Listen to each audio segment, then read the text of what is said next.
Boa noite a todos, eu sou o seu professor Leonardo e essa é a disciplina de Hidráulica e Hidrologia, tá? Nós vamos continuar aqui fazendo um resumão aí para vocês sobre alguns conceitos aí, principalmente hidrostática e hidrodinâmica, tá? Bom, a hidrostática, galera, ela fala sobre os fluidos em repouso, tá? Então ela trabalha a interação entre estruturas, tá? Definir o que acontece dentro de um fluido, tá? Em alguns pontos dentro de um fluido. Também trabalha as relações em por que os barcos flutuam, por exemplo, né? A situação de empuxo. E também o conceito de máquinas hidráulicas aí, tá? A aplicação de força, né? De um lado, né? As nossas o levantamento, a aplicação de uma força menor em um lado e realizar um trabalho maior do outro, tá? Então, a hidrostática ela trabalha basicamente com o conceito relacionado à pressão, tá? Principalmente ela trabalha esse conceito. Vocês vão ver que essa pressão vai depender, vai ser bastante influenciada e vai ter bastante relação aqui dentro da nossa atividade, tá? Lembrando a vocês aí que a gente já trabalhou esse conceito, né? A pressão ela é uma força aplicada sobre uma determinada área, tá? Então, se eu tiver uma área muito grande com uma força muito pequena, a minha pressão vai ser pequena. E quando eu tiver uma força muito grande em uma área muito pequena, eu vou ter uma pressão muito grande, tá? Então é o exemplo que a gente tem aí do salto alto, por exemplo, né? Um salto agulha, ele faz uma pressão muito maior porque a superfície que ele está em contato com o solo, ela é muito menor do que, por exemplo, uma botina ou uma bota aí, tá? Um outro conceito interessante que nós vamos trabalhar ainda aqui dentro da nossa disciplina é o conceito da pressão atmosférica. Como a gente definiu aí que a pressão ela é uma força aplicada sobre uma área, a pressão atmosférica ela também é a pressão, por exemplo, de toda essa coluna de ar que existe no entorno do nosso planeta, toda essa coluna de ar que está sendo exercida sobre o planeta Terra. Tá? Então a pressão atmosférica ela é em torno de 10 a quinta Pascal, tá? A gente vai ser utilizado bastante dela, ou 1 atm, tá? A gente vai utilizar bastante esses valores aí, mas a pressão atmosférica essencialmente é a pressão que uma coluna de ar, uma altura de ar, exerce sobre um determinado ponto na Terra, tá? Então você imagina, por isso que a gente fala que a pressão aumenta, né? A pressão aumenta quando a gente entra no oceano, por exemplo, porque aí a gente tem, além da pressão atmosférica exercida sobre o oceano, a gente tem a pressão daquela coluna de água, ou seja, o peso daquela coluna de água, a gente pode definir como força também, né? Peso, né? É um peso, tá? Então a gente pode definir isso daí, tá? Então o peso daquela coluna de água ou o peso desse todo esse ar aqui que está sendo exercido sobre um determinado ponto, tá? Lembrando que peso é uma unidade de força também que a gente utiliza, tá ok? Então a pressão atmosférica é a pressão de toda essa coluna de ar. Por isso que quando a gente trabalha em locais mais altos a pressão atmosférica é menor, tá? Mas aí precisa ter uma variação muito grande de elevação. Por exemplo, aí você está lá em cima do Everest ou está em cima aí ou está a nível do mar, tá? Então, para alguns exercícios a gente não vai nem utilizar tanto esse conceito aí de pressão atmosférica variando dentro da nossa disciplina, porque a gente vai trabalhar mais com a hidráulica de fluidos e sistemas abertos, né? Então a gente vai trabalhar muito pouco com isso daí, tá? Outro conceito importante aí que a gente tem que dar uma relembradinha rapidinho aí, em que eu já falei para vocês, é o conceito de densidade e massa específica. Qual é a diferença entre densidade e massa específica, tá? Então, a densidade é uma determinada massa sobre um volume, certo? E a massa que a gente tem também. Massa é o quê? Massa é tudo aquilo que está ocupando, né? Tudo aquilo que ocupa um determinado volume, tá? Então, uma densidade é uma massa sobre um determinado volume. Por exemplo, qual dos dois aqui o chumbo ou tem aqui uma ovelhinha aqui, né? Um monte de lã de uma ovelha aqui.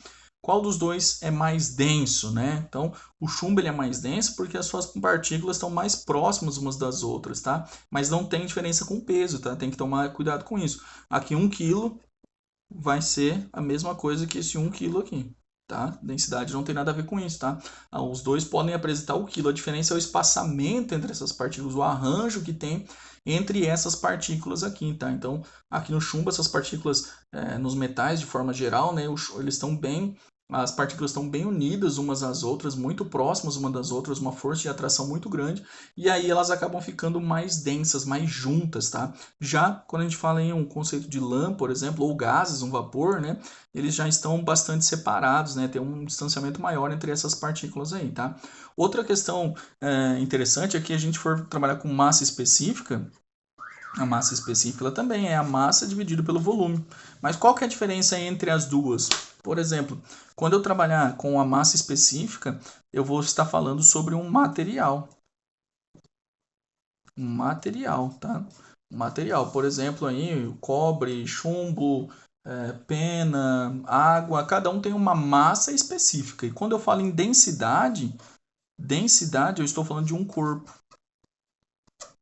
Tá? Então, de um corpo. Corpo aí pode ser uma peça, por exemplo. Então, eu posso ter uma peça que tem vários componentes, vários materiais, né, que compõem essa peça. E aí, ela vai ter uma certa densidade, tá? Mas quando eu falo em massa específica, ela está relacionada àquele material, tá? Aquele composto, tá certo? Aquele elemento, tá? Então, a minha massa específica está relacionada a um material, já a minha densidade está relacionada a um corpo, tá? Um outro exemplo é que, por exemplo, a massa específica, se eu tivesse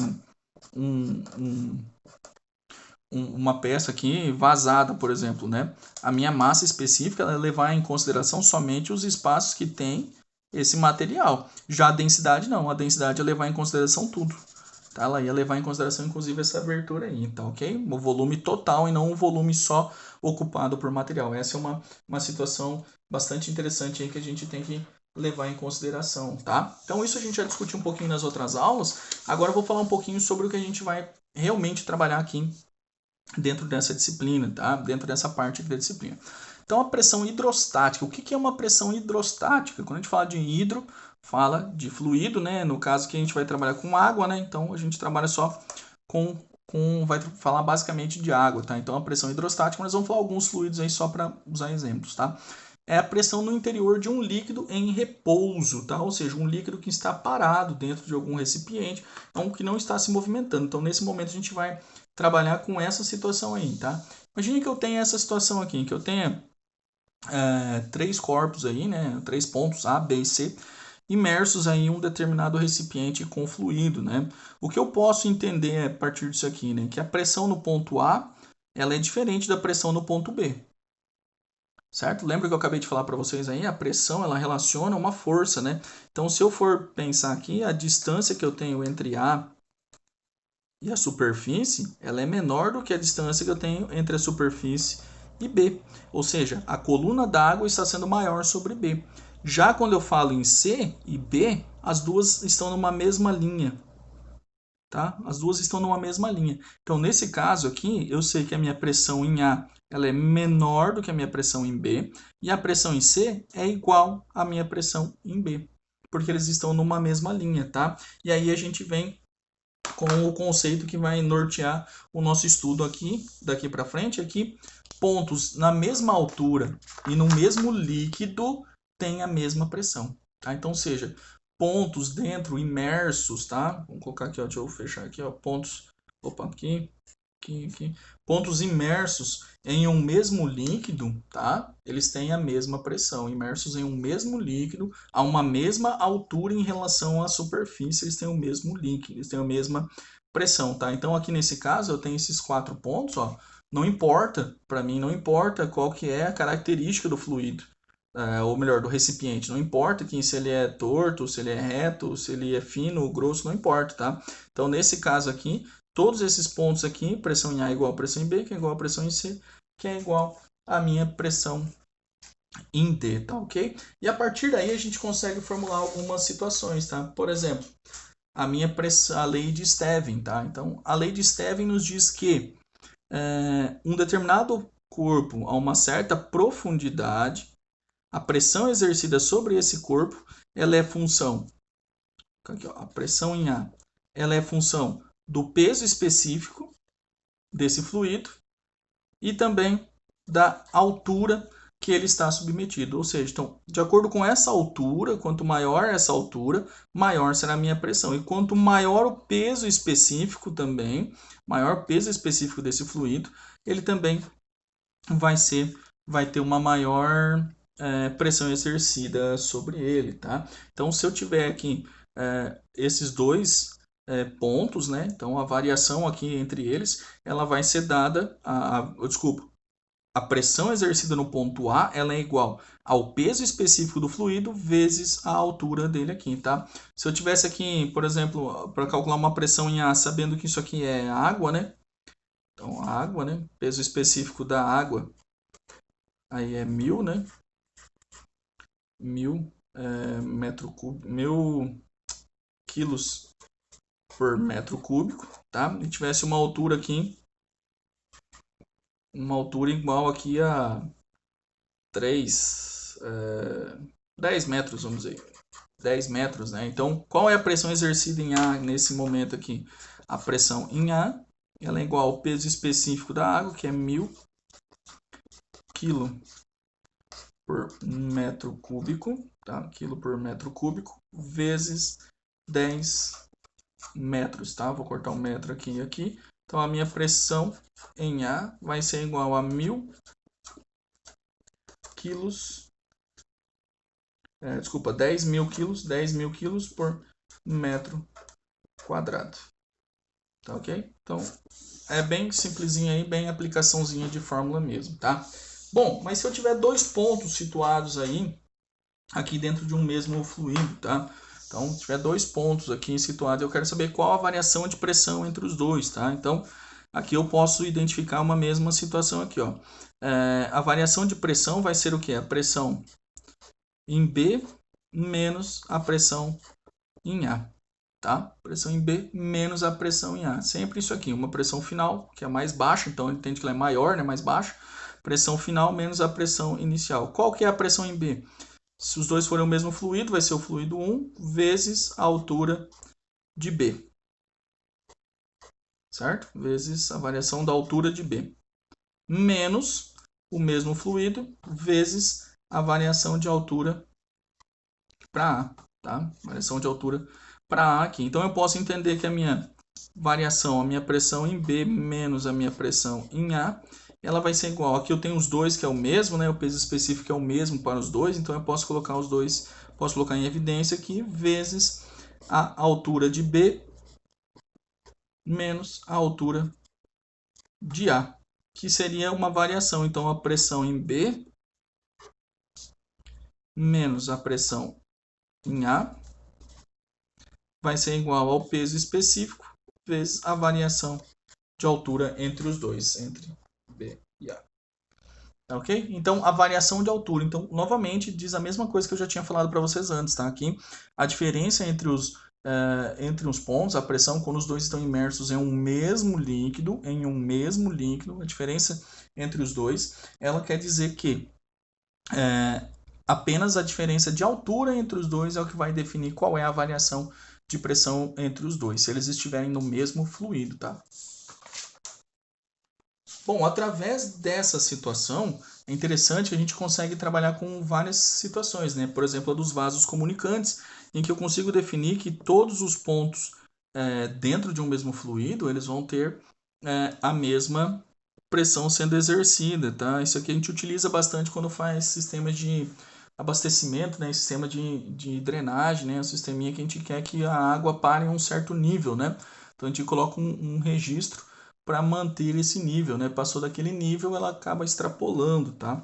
Outra situação bastante empregada que a gente tem aqui é essa daqui, ó. Para que serve para a gente, né? Quando a gente tem o mesmo fluido é bacana. Quando a gente não tem o mesmo fluido, ela é legal porque aí a gente consegue trabalhar definindo algumas coisas aqui, tá?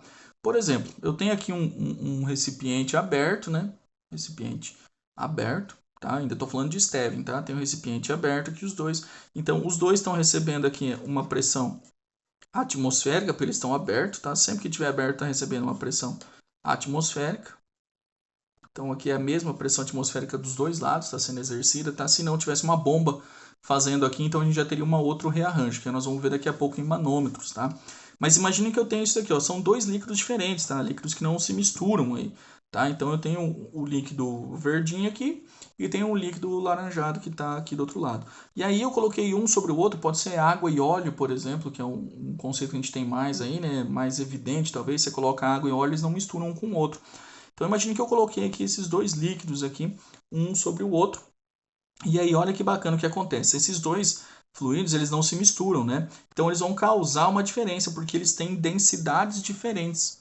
Tá? Se a gente pensar em densidades, massa sobre volume, então eles vão ter um peso específico diferente e também vão ter uma densidade diferente sendo exercida sobre eles aqui. Enquanto de um lado eu vou ter uma coluna aqui de 20 centímetros, mais ou menos, de um fluido até chegar no outro, do outro lado, é claro que eu tenho uma maior quantidade desse fluido, né? Então eu vou ter aqui apenas 10 centímetros de de uma outra elevação. E aí, por que é interessante essa questão para a gente? Porque aqui, onde eles dois se encontram,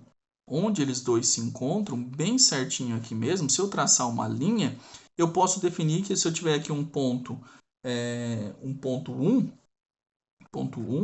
e aqui eu tiver um ponto 2, esses dois vão ter, o que vai acontecer? Quando eu tiver em 1 e 2, pelo que a gente já estudou, a pressão em 1 ela vai ser a mesma que a pressão em 2.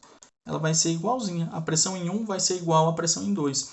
É claro que isso a gente trabalha assim com o conceito de muito próximo, né? Não é na mesma linha, é muito, muito, muito próximo, sabe? É quando você tá ali para chegar, mas não chega. O beijo de uma purga, mais ou menos. É muito próximo um do outro para chegar aqui, tá? Porque eles não se misturam. Mas a gente faz essa aproximação para conseguir entender algumas relações ou para identificar algumas relações que existem, tá? Por exemplo, se eu tivesse aqui a densidade do líquido 1 fosse 1000 kg por metro cúbico, e eu tenho uma força de gravidade igual a 10 metros por segundo ao quadrado, qual que é a densidade do líquido 2? Se quiser saber qual é a densidade do líquido 2, como é que eu vou tratar isso daqui? Tá? Então vamos ver aqui. Se eu tivesse aqui esses valores, né, que eu já coloquei, eu defini que a pressão em 1 ela é igual a pressão de A, né, é igual à pressão de B, né? Pode ser 1 e 2 aqui também, né? A pressão de A é igual à pressão de B. Por que eu coloquei densidade aqui, tá? Porque a gente tem uma questão também que o peso específico ele é igual à densidade, né? Ou seja, massa específica ou massa específica vezes a gravidade. Tá? Então a gente também consegue chegar através dessa formulazinha aqui, a gente consegue trabalhar também, tá? Mas a gente trabalha mais com o peso específico que a gente tem aí, tá? Nesse caso é um exemplo que ele não tem o peso específico. Então, o que eu vou fazer aqui, ó? A minha pressão do lado 1, qual que é a pressão que está sendo exercida aqui quando eu estiver falando do lado 1 aqui, tá? Por exemplo, esse lado 1. O que está aparecendo aqui de pressão em 1? Vou colocar mais aqui assim, aí. A pressão do lado 1, o que eu tenho? Eu tenho uma pressão atmosférica, né? Então eu tenho uma pressão atmosférica, mais o quê? Mais essa pressão exercida por esse líquido aqui, que eu vou chamar de líquido 1, tá? Por essa distância aqui. Então eu vou ter mais o fluido 1, vamos dizer aqui o fluido 1, né? Fluido 1, peso específico, vezes a altura, tá? E do outro lado eu vou ter o quê? A pressão atmosférica mais o peso específico 2 vezes a altura 2. Altura 1 aqui e aqui a altura 2, tá? Vou passar aqui para outro papel para ficar um pouquinho mais nítido para a gente aqui, tá? Então aqui eu vou ter o quê? A minha pressão do lado 1 eu vou ter a minha pressão atmosférica, tá? Pressão atmosférica mais. Aqui eu vou trabalhar com os conceitos que eu estava aqui, tá? O peso específico, como eu coloquei para vocês aqui, vai ser a densidade vezes a gravidade, tá? Então eu vou colocar aqui, ó, vai ser a minha densidade. Então eu vou ficar aqui com a densidade 1 vezes a minha altura 1 vezes a gravidade. E do outro lado, o que eu vou ter aqui do outro lado? Eu vou ter a minha pressão atmosférica mais, aqui eu vou ter uma densidade 2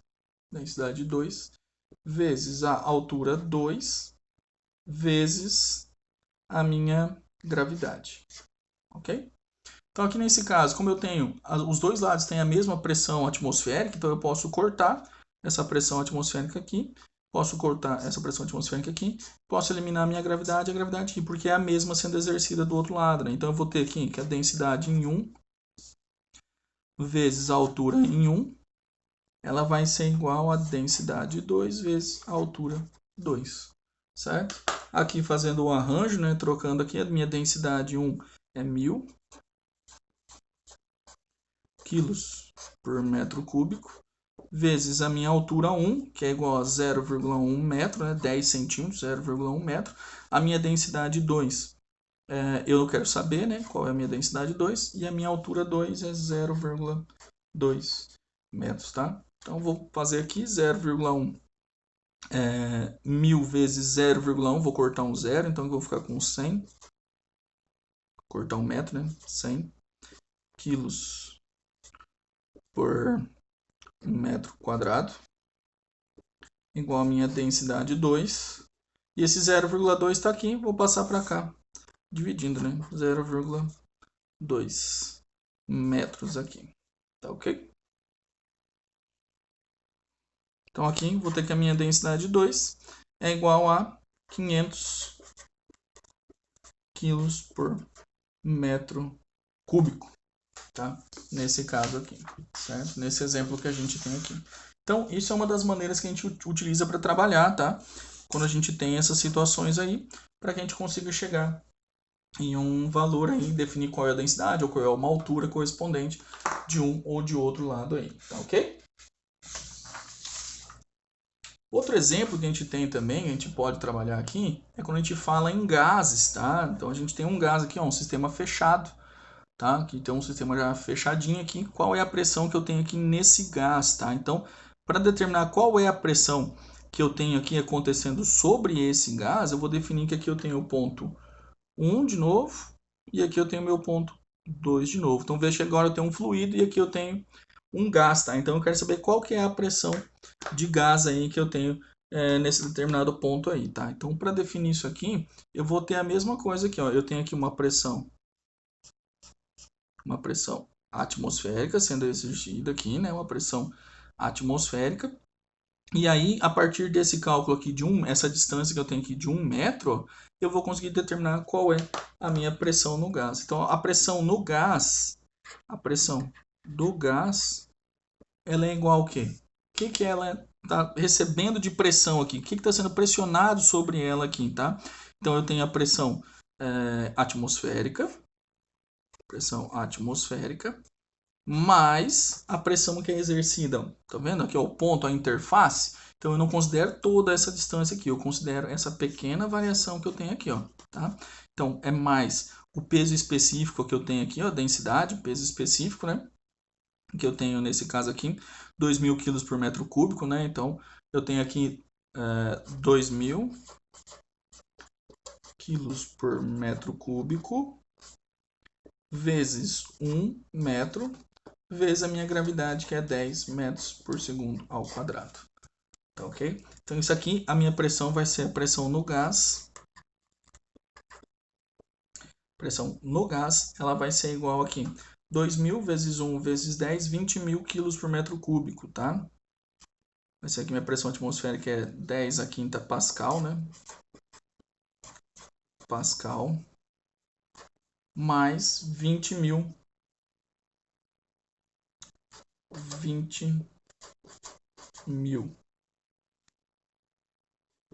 quilos por metro quadrado segundo quadrado, tá? Aqui tem uma coisa interessante, ó, estão vendo?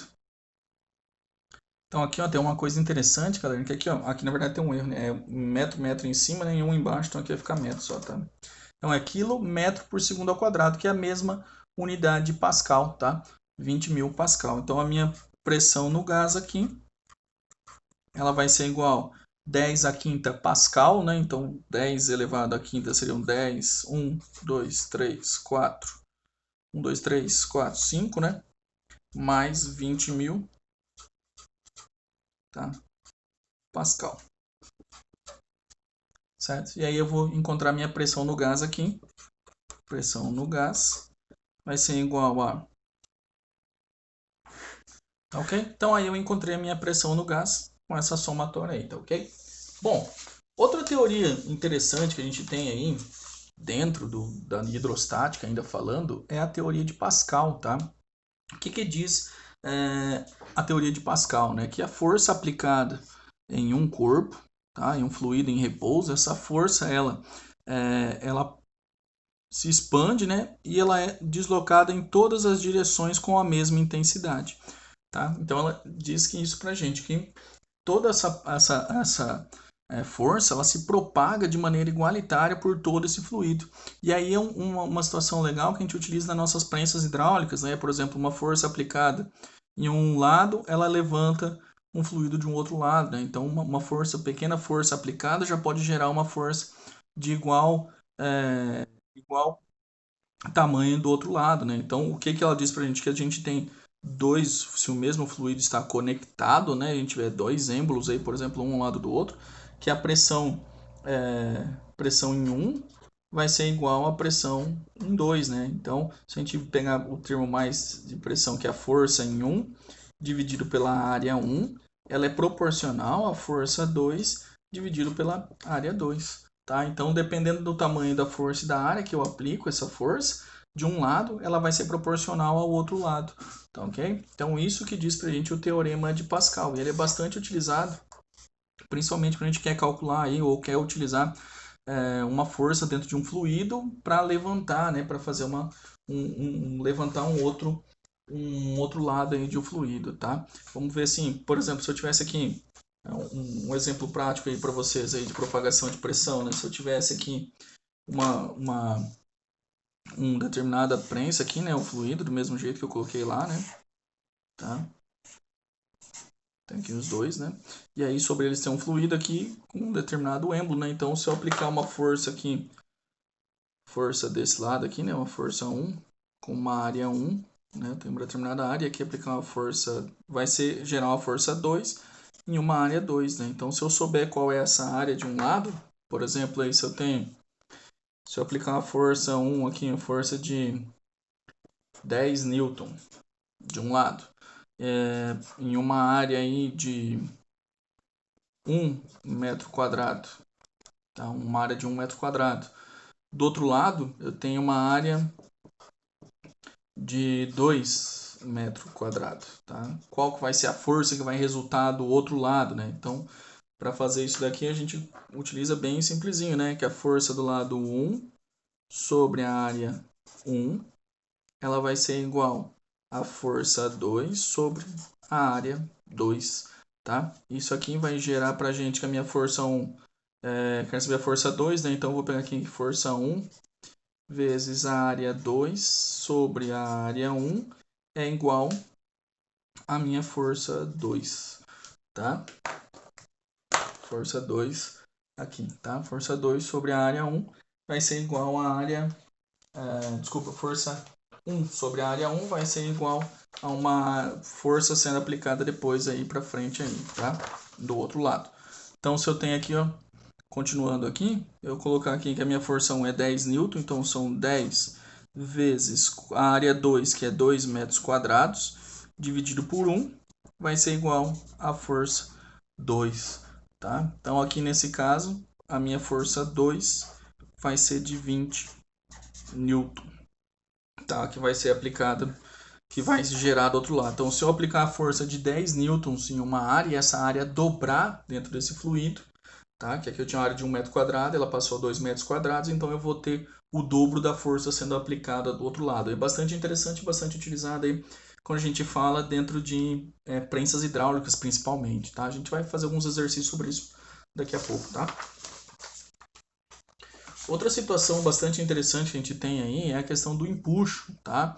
Então, Arquimedes foi o primeiro, né, a trabalhar isso, e o empuxo é igual ao peso do volume de líquido deslocado, tá? Então, o peso é o volume, o empuxo é igual ao peso do volume de líquido deslocado. Então, o empuxo ele vai depender da densidade do líquido, do volume que está submerso, ou seja, o volume que ele deslocou, e também da gravidade em que ele está inserido. Tá? Arquimedes utilizou essa técnica para definir qual era o peso de uma coroa de ouro, né, dentro de uma banheira, para um determinado rei. Aí quem gosta de história tem umas situações aí bastante interessantes, tá? O que acontece? O empuxo ele é uma força que atua, por exemplo, quando você empurra um determinado corpo dentro de um fluido, você está exercendo uma força para baixo, certo? Você está fazendo uma força para baixo. Você quer que ele desça, né? Que ele fique submerso, por exemplo. E aí esse corpo, o corpo de água, né? O fluido que está aqui no entorno, também faz uma força contrária tentando levantar esse corpo aí, tá? Então a força que você faz, ela é proporcional à força que o corpo faz para cima, tá? Então aí depende do material que você está trabalhando e da força que está sendo empregada sobre ele, tá? Mas de forma geral, o empuxo ele é diretamente proporcional à densidade do líquido que eu estiver trabalhando e também ao volume que está submerso e também à gravidade do local que ele está inserido, tá ok? Além disso, a gente tem que, por exemplo, aqui, né? Por que então alguns materiais afundam e outros materiais não afundam? Porque o que acontece? Quando você tem, por exemplo, o ferro e o isopor, você soltar o ferro dentro de um corpo d'água, a força que ele faz relacionada ao peso dele, né? Sua massa ao peso, tá? Desculpa, massa não, ao seu peso, ela é maior do que o empuxo que está sendo realizado sobre ele. É claro que se você pegar, por exemplo, esse material e colocar ele numa grande profundidade, num oceano, ele pode chegar a um ponto em que a pressão, que o empuxo que está sendo exercido, ou força-peso dele, já não é suficiente mais para manter ele sobre a água. E aí, quando ocorrer, por exemplo, quando os dois ficarem em igualdade, tanto o empuxo quanto o peso, tá? Que o empuxo está para cima aqui, quanto o empuxo e o peso ficarem em igualdade, esse material vai ficar parado nessa coluna d'água aí, tá? O isopor também, a diferença é que o peso do isopor ele é menor do que a força relacionada ao empuxo, porque ele é mais leve, menos denso, né? Então essa força é maior, por isso que ele acaba ficando mais na superfície do que o ferro, por exemplo. Por que é importante o entendimento sobre essas situações aí para gente de empuxo? É importante, por exemplo, para as navegações, né? Foram os princípios aí que nortearam que a gente conseguisse construir os navios, né? Conseguisse que os grandes equipamentos aí, eles trabalham com a questão da densidade, né? Diminui-se a densidade, apesar de ser grandes, eles diminuem a densidade por conta dos espaços vazios que há dentro deles, né? E aí eles conseguem ter uma flutuabilidade bacana, tá? Lembrando que sempre um navio também, vocês vão ver na disciplina de navegação aí e tal, ele tem uma parte que ele fica submerso, que é o que dá para ele essa questão da navegabilidade mesmo, tá? Que ele consegue se manter estável aí dentro do ou sobre um corpo d'água, tá? Também tem os submarinos que apresentam outra característica, tá? Que eles têm, por exemplo, como característica de poder absorver uma quantidade de fluido, de água, e aí eles mudam a sua densidade e aí eles afundam. E quando eles querem subir, eles expelem essa quantidade de água e acabam subindo. Esse princípio aí, ele vem dos peixes, né? Que a gente tem os animais, os peixes, né? Principalmente peixes ósseos, né?